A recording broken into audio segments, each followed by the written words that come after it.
속에서 발견된 주인 모를 제사상 위에 있던 떡과 돈. 그것을 가지고 온 소년에게 맴도는 소녀의 분노. 과연 제사상 주인의 저주입니다.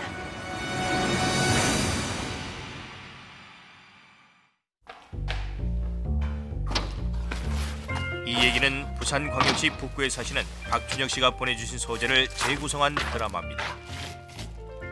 준혁아, 산에 가나? 성, 산에 칡뿌리 좀 갤랐고. 날씨도 이리 추운데 뭔 칡뿌리를 캘락하노? 숙제 아이가 내일까지 학교에 나갔다 내야 된다. 그래 그럼 조심해서 갔다 온나? 그리고 너무 깊이는 들어가지 마라. 들어가라.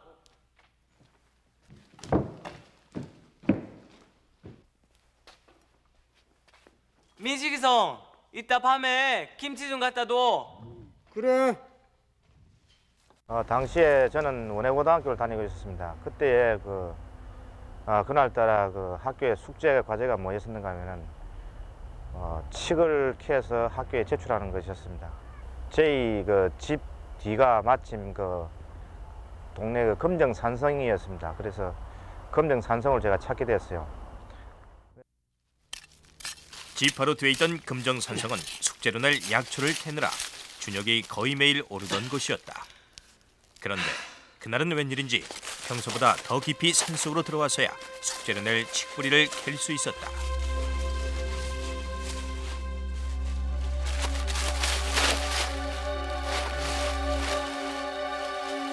긴 칡뿌리를 담기에는 약초 바랑이 작았는지 계속 떨어지는 칡뿌리를 주스며 걷게 됐고, 준혁은 노끈이라도 가져올 것을 하는 후회를 하게 됐다.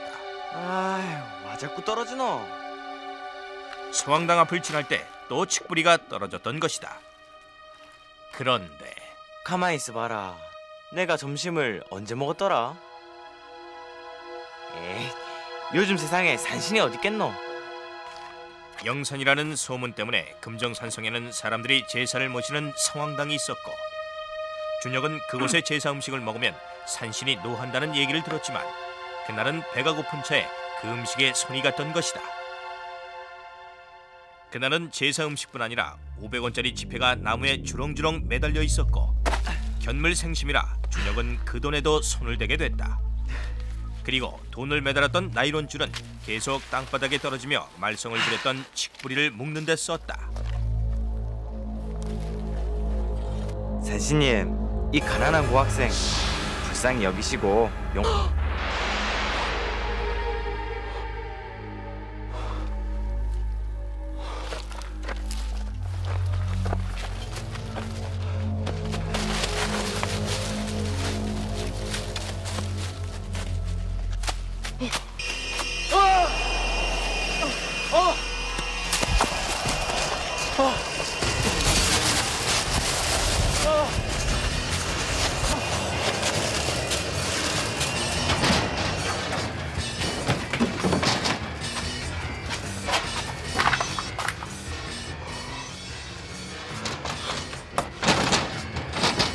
안 된다.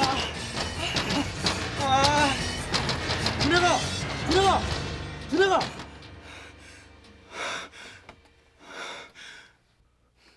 니 와그라노?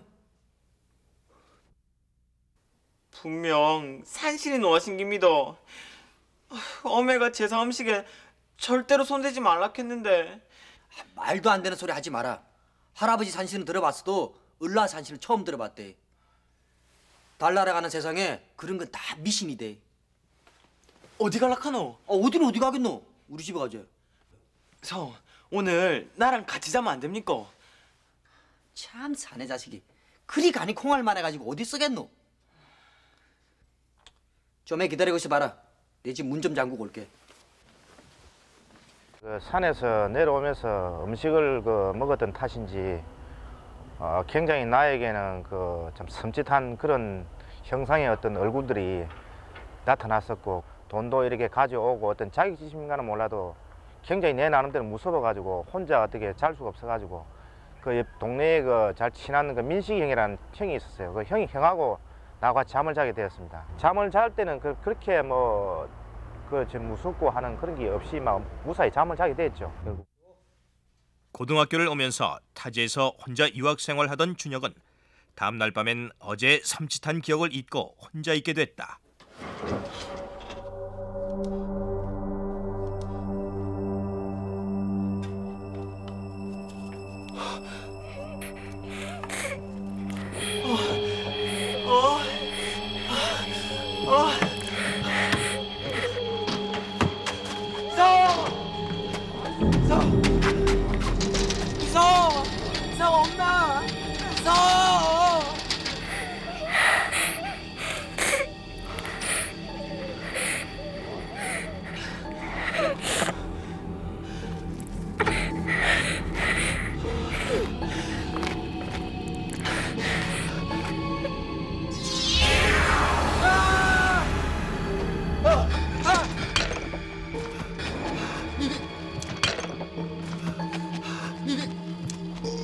여기서 뭐하노? 그 여자애가 저기 닦아라. 뭐가 있다고 그러노?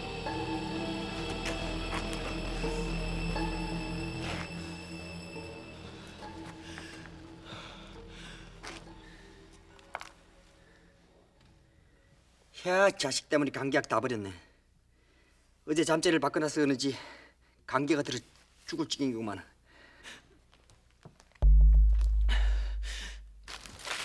다음 날 이틀 동안 일어났던 이상한 일이 아무래도 성황당의 제사 음식을 먹고 돈까지 가져왔기 때문이란 생각이 든 준혁은 혼자 가기는 무섭고 해서 자초지종을 친구들에게 설명하고 그들과 함께 성황당에서 가져온 돈을 돌려놓기로 했다.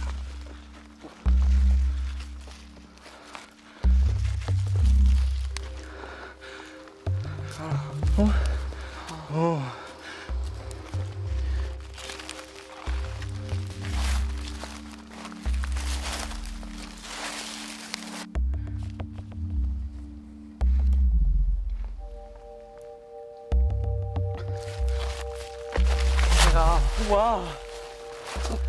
우리 오메 그러는데 이래야 부정탄 게 없어진다 카이.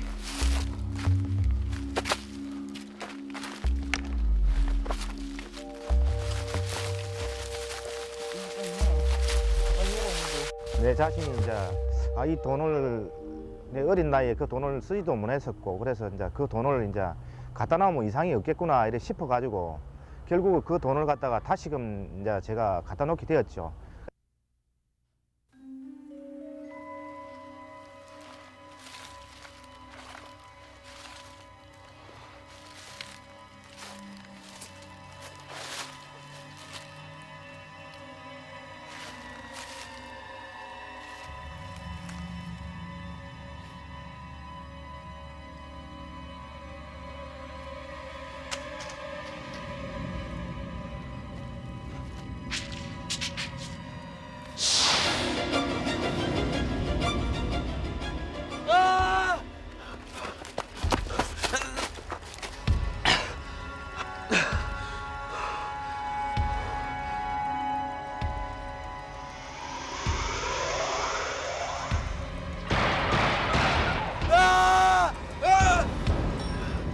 오늘 성황당에 다시 갖다 놓은 그날 밤에도 준혁은 악몽에 시달렸다.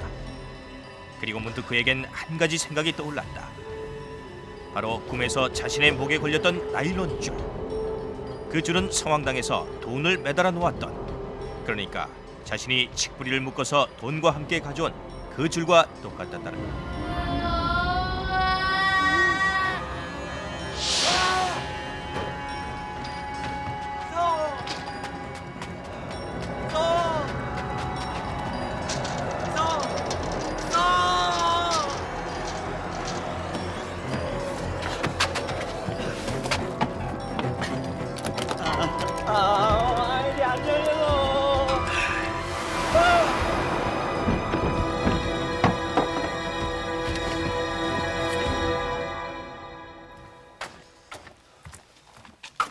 성! 준혁아. 성, 나 알았대. 뭘? 제사 음식 때문이 아니고 이것 때문이다. 성, 나랑 같이 산에 안 가겠나? 아무래도 이상하대. 이 끈 죽은데 분명 뭐가 있다. 이게 뭐가 있다고 이 야밤에 무섭게 산을 가네? 가보자. 둘이 가는데 뭐가 무섭노? 가자. 그 나일론 줄에는 과연 어떤 비밀이 숨겨져 있는 것일까? 그리고 준혁은 한밤중에 무엇을 찾기 위해 가기 싫다는 옆집 형까지 동원해 산에 오른 것일까?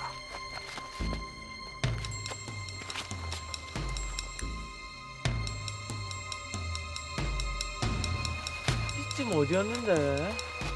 요즘 세상에 귀신이 어딨다 그러노? 야, 추운데 얼른 내려가자. 잠깐만 있어봐라. 어딨지?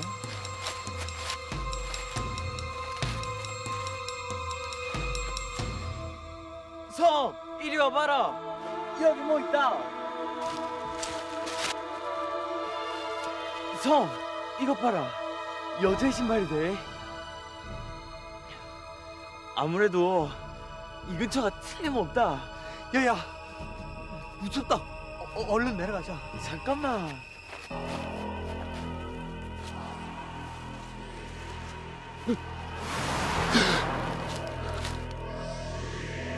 준혁아, 준혁아.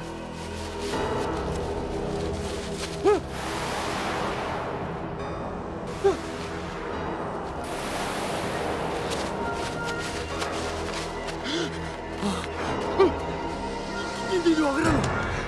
몰라서 묻노. 갑작스럽게 민식과 준혁은 왜 이러는 것일까? 과연 준혁이 알아낸 비밀이 무엇이기에 지금 민식은 준혁을 죽이려고까지 하는 것일까?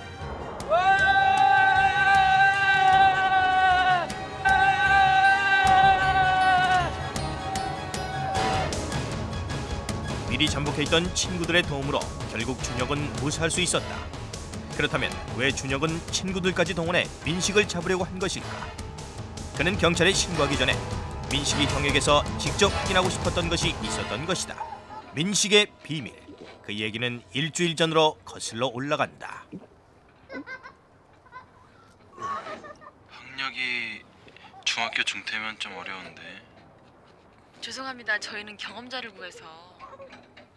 중학교 중퇴 학력에 마땅한 기술도 없어 제대로 직장을 구할 수 없었던 민식. 그즈음엔 그나마 다니던 공사장 일도 끝나 당장 끼니 걱정을 할 처지였다. 그때 그의 눈에 뜨이는 아이들.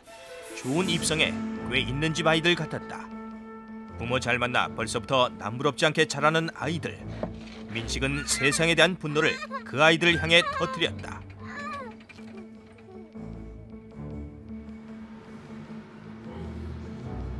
돈 준비됐어?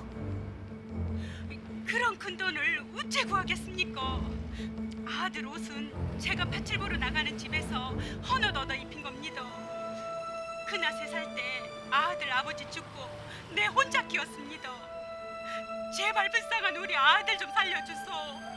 제가 나중이라도 돈 많이 벌면 선생님한테 꼭 드릴 테니까 불쌍한 우리 아들 좀 풀어주소. 야! 파출부 일로 근근히 살아간다는 아이들의 어머니. 생각과는 달리 요구하는 돈을 줄 수 없는 형편이었다. 돈만 받으면 바로 돌려보내려고 했던 아이들인데 이젠 풀어주면 자신을 경찰에 신고할 것만 같았다. 이러지도 저러지도 못하는 가운데 하루 이틀 3일이 흘렀다.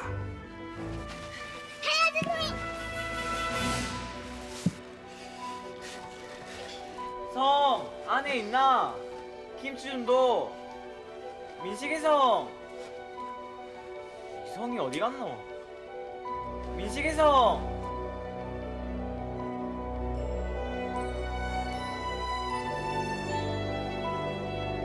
민식이 성!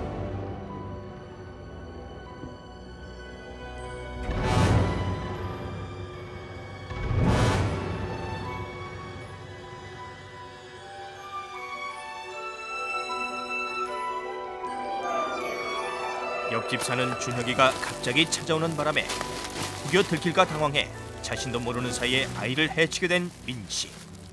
거짓말이 또 다른 거짓말을 낳듯 한 번 빠져든 죄의 늪은 민식을 더욱 깊은 곳으로 끌어내렸다.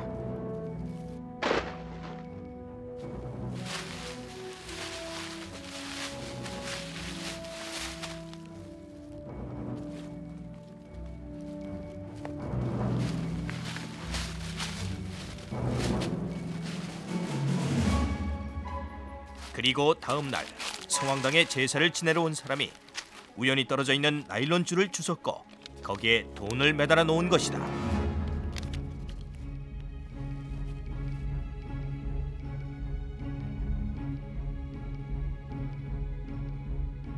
그리고 같은 날 오후 준혁아, 산에 가나? 성 산에 칡뿌리 좀 갤라꼬. 날씨도 이리 추운데 뭔 칡뿌리를 캘락하노? 숙제 아이가 내일까지 학교에 나갔다 내야 된다. 그래 그럼 조심해서 갔다 온나. 그리고 너무 깊이는 들어가지 마라. 들어가라. 민식은 준혁이 산에 간다는 말에 도둑이 제발 저리듯 순간 불안했다. 하지만 준혁이가 약초를 캐러 매일같이 다니는 산을 새삼 무슨 이유로 가지 말라고 하겠는가. 게다가 자신이 저지른 일을 알 리가 없지 않은가. 민식이성, 이따 밤에 김치 좀 갖다 둬. 그래.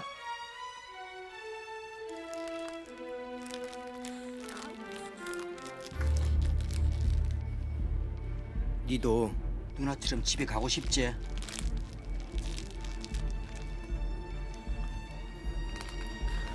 아저씨 말 잘 들으면 니도 집에 보내줄게.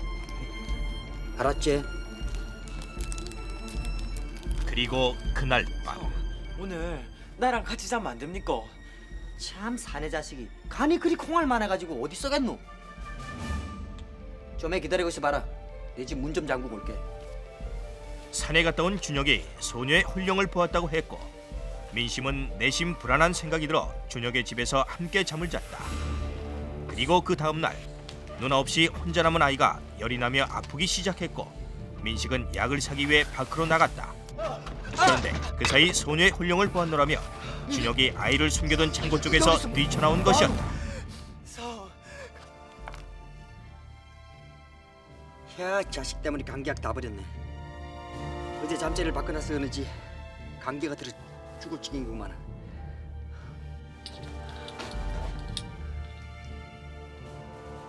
그리고 그 다음 날에는 더욱 아이가 아팠고 약도 제대로 받아먹질 못했다. 이러다 아이가 잘못되기라도 하면 그렇다고 부모에게 돌려보내자니 누나의 행방을 물을 테고 그럼 자신의 범행이 드러날 것이 뻔했다. 민식은 답답한 마음에 잠시 집을 비웠고 그 사이 다시 소녀의 혼령에 쫓긴 준혁이 창고에 들어와 아이를 발견했던 것이다. 준혁은 그날 밤 친구들에게 급히 자초지종을 말해 산에 잠복시키고 경찰에 신고하기 전에 민식을 일부러 산으로 유인, 그가 스스로 범인임을 드러내도록 했다. 결국 준혁과 그의 친구들이 유괴범을 잡은 것이었다. 결국은 이제 그 유괴된 그 어린 아이는 이미 숨져가지고 어떤 산속에 묻어 있는 상태였었고, 그래서 우리는 이제 그 국제신보에서 그 기자 어떤 인터뷰도 하고 신문에도 나게 됐어요. 나게 됐고 또 장학금도 받게 되었고 이래가지고 5월달에 그 청소년의 달에 맞이해가지고 그 당시 부산시 교육위원회 그 교육감 표창장도 이제 받게 되었고 이제 그렇게 된 거죠. 주인 친구가 그 사람한테 굉장히 많이 당하고 있더라고요. 선생님하고 순경하고 같이 가고 이제 잡은. 1976년 4월 이 사건은 국제신문에 보도됐고 준혁 씨는 표창장을 받았는데 표창장은 분실하고 지금은 수상 확인서만이 남아있다. 그런데 박준혁 씨에게는 아직도 풀리지 않는 의문이 남아있다고 한다. 과연 그를 산에서부터 쫓아왔던 그 소녀의 정체는 무엇일까?